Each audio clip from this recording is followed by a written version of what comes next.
video is going to cover one of my favorite opening lines to play, and I've been playing it for well over a decade now. And that's going to be the Four Knights English. And I had to learn through experience playing the black side how difficult this position is to play. And we're going to get to the topical position arriving here. And one of the things I really love about the English in general is that when you compare, say, e4, e5 stats, white's winning like 6% more games, according to recent mega database data, than black. And when you look at d4, d5, it's 7%. This position for white is close to 65%. And some variations here, like a6, are close to 90% win for white. So let's go through a couple of the major responses that black has, showing that white has a very straightforward path to just having a plus. It's pretty much all the variations. So let's start with that a6 move, shall we? Well, what black is normally wanting to play for is b5. So if I just go c5 here, there's no b5. And if you go d6, you're going to lose a pawn.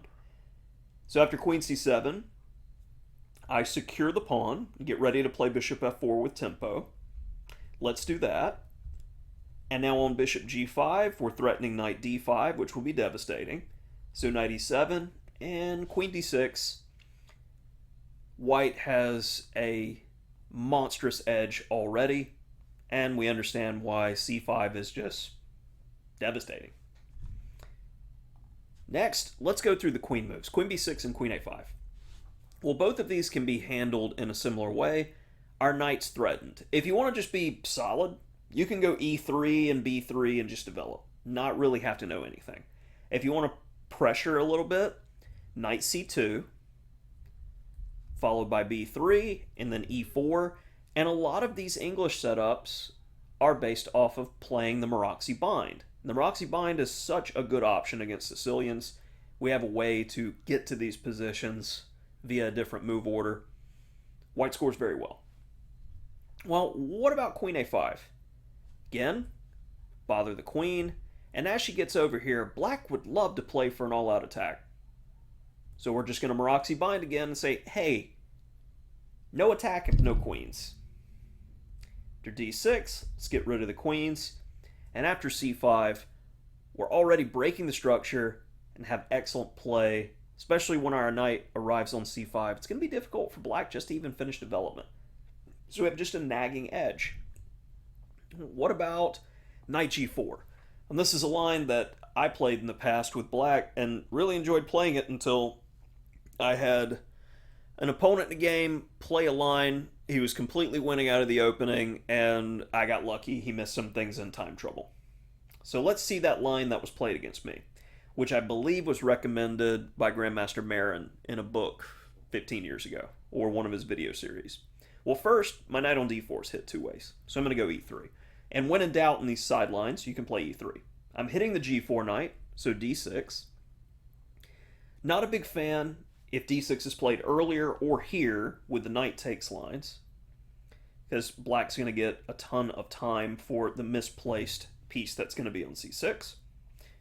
So b3, takes, knight h6, and here's the key moment. You don't typically want to give bishops in an open position, and you could very well just develop naturally with knight e2, bishop b2, which has been played in quite a few games, but I like bishop takes h6 with this plan to slowly but surely expand with the queenside pawns. And even though you got the bishop pair, this is not a trivial position to play, and I found myself planless with black pretty quickly playing this position. So what about the main line? Knight takes d4. Well, we got to take back, and after d6, we get the queen off of any discoveries on the long diagonal. Bishop f5, hitting the queen. Again, Maroczy bind set up, and that's one of the main reasons we place the queen on d3 for flexibility. Bishop e6. And B pawn is hit in some variations. Don't want any weaknesses. Bishop d2, I find, is the easiest and most flexible move to play here, where we're able to play b3 to secure the structure. So we've gotten an overview of all the major lines, and if you like these Maroczy Bind-esque positions, you're good to go. So you have the space advantage, you're controlling a lot of key squares, and you're looking for the right opportunity to play for a c5 brick. My opponent in this game played a move which I've seen quite often, and this is a 2200 rated Lichess opponent in 5-minute games. He plays e5 here, and this move, it's easy for me to put at least one question mark on, but it's worth two. You are giving up control over the center. d6 is now extremely weak. You've also made your bishop very bad by pushing the pawn to e5. So other than a6, a lot of those aforementioned variations would be so much better than this. So let's start from here, using the thinking process that I talk about quite a lot. Look for the most forcing and aggressive moves. So we have a problem here. Our knight is attacked. Well, some would go, well, a forcing and aggressive move would be to capture this knight. But that is going to assist black when they capture back, fixing their pawn structure and justifying previous play. That's not it. Just because it's forcing, we do need a logic stream to go along with it that makes sense. And if a capture helps the opponent, rule it out. Simple. Other knight moves. Okay, so c2, b3, f3, if I could arrows. Oh, did it twice. b5. Just like in Sicilians, that's a great square, and we're looking to dive in here, which will entomb this bishop, making development on the queen side for black difficult at best. Well, knight e8. Black understands the predicament and says, okay, if you go there, I'm just going to capture back. So I'm looking to get more out of the position and finish development. As soon as I see knight e8, I see this rook being immobile. So I play bishop e3 with the idea to go bishop c5, and maybe I can continue to bother this rook. a6. Okay, need to deal with the problem of the knight first. I wanted to go to d6, so we'll do that. And now knight d4. Take some time and think in this position. As I spent, this is probably my only think of the game objectively. And there's a number of ways to go. c5, knight takes b7. Knight takes b7 is objectively the best. I had trouble evaluating this position if, like, queen b6 or queen f6. I didn't see how I was holding on to the pawn. The engine's giving rook c1, give up the pawn, and play f4. I really don't see the control there, but it's +2. If you're a dynamic player, you might enjoy that type of position. But when I'm in control, I don't want to relinquish control over the position. So knight takes b7. That one also didn't come to mind, which is another engine high choice, because I considered this just getting a lot of play and letting black out of the bind. And here, supposedly, bishop c1 is very strong. So the move that I chose, which I felt was quite practical in the position, was knight takes e8. Now, yes, I'm giving the rook a square, but now it gives me time to make the most out of my position. I don't want to take on d4, as that's going to help black with development. I'm going to go queen d2. I'm simply going to finish development here, connecting rooks, and in an ideal world, I want to play knight d5, followed by bishop g5, and needed the queen to assist with that. I want access to those dark squares. d6 is played. And I could jump in knight d5, but I say to myself, hey, I've got time here. That pawn's still going to be weak.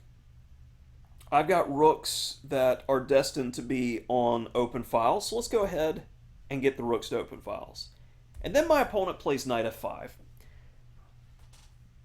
Does anything really change about what I should be doing?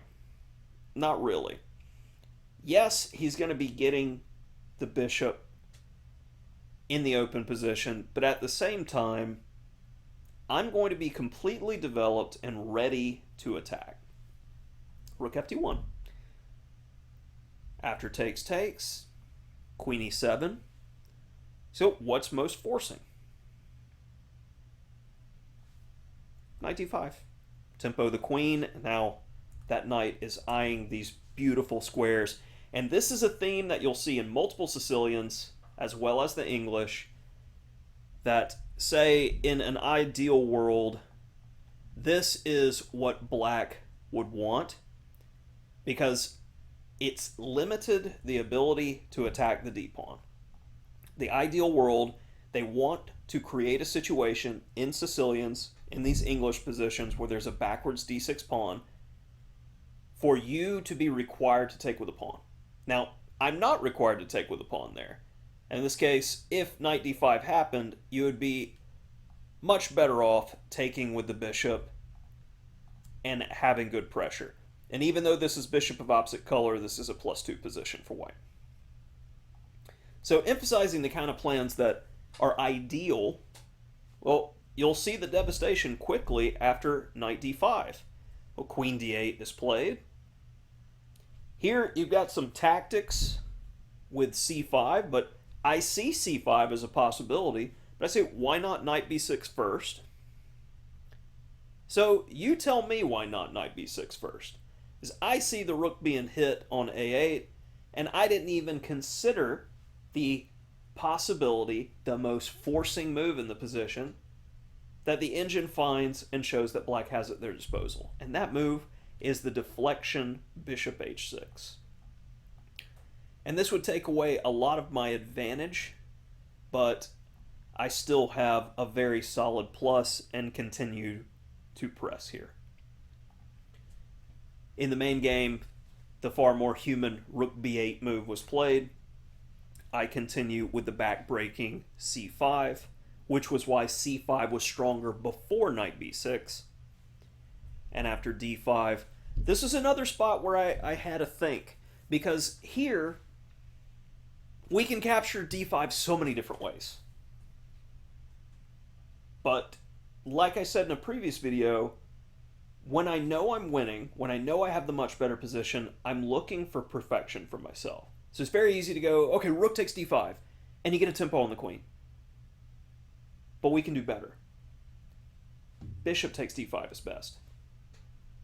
Now we're looking at capturing that f7 pawn and winning the queen. So my opponent sees this threat and goes queen f6. Now's the next reason why I played bishop takes instead of the other captures. I see that the f7 pawn is going to be a target. And it's very easy as a fianchetto player to just go, oh, I'm going to bring the bishop back. No. The bishop is actually going to be far stronger now on the a2, g8 diagonal. So I go bishop b3, getting ready for the rook lift. And as my opponent goes bishop e6, this is something I'm not upset to see, because the only thing that black has in this position that's favorable is the bishop pair in the open game. So you'd think, oh, trade down immediately. No. Rook lift. Keep the tension. This way, I would be capturing on my terms. Well, black goes rook e to d8. And there's a couple of different moves here to consider, like knight d5 is strong. But I went with the immediate bishop takes e6. And after rook takes, I had another think here, because I'm like, okay, it's very easy to play bishop takes f7, but I really liked the idea that I saw that everything's in perfect harmony here when I take with the pawn. I've got the rook lining up on the file. My queen is ideally placed holding the knight. The knight is ushering the pawn forward. So everybody's working together. But look at the disjointed nature of black's camp. They can't harmonize. You need to do something like rook d8 right now to delay the inevitable, and I can slowly improve with no risk with like a4. But black played bishop f6 in a quick move, and it is quickly done as rook c8 is nasty, forcing resignation. So hopefully you enjoyed this overview of the English. I've been doing a lot of English videos lately for my students who play it to try to give them more ideas so you can benefit from it as well. If you benefited, liked anything, learned anything from this video, please consider hitting that like button, and if you haven't subscribed, do so. Helps with the algorithm and gets us out there a bit more. Thanks for taking the time to watch this video. Until next time.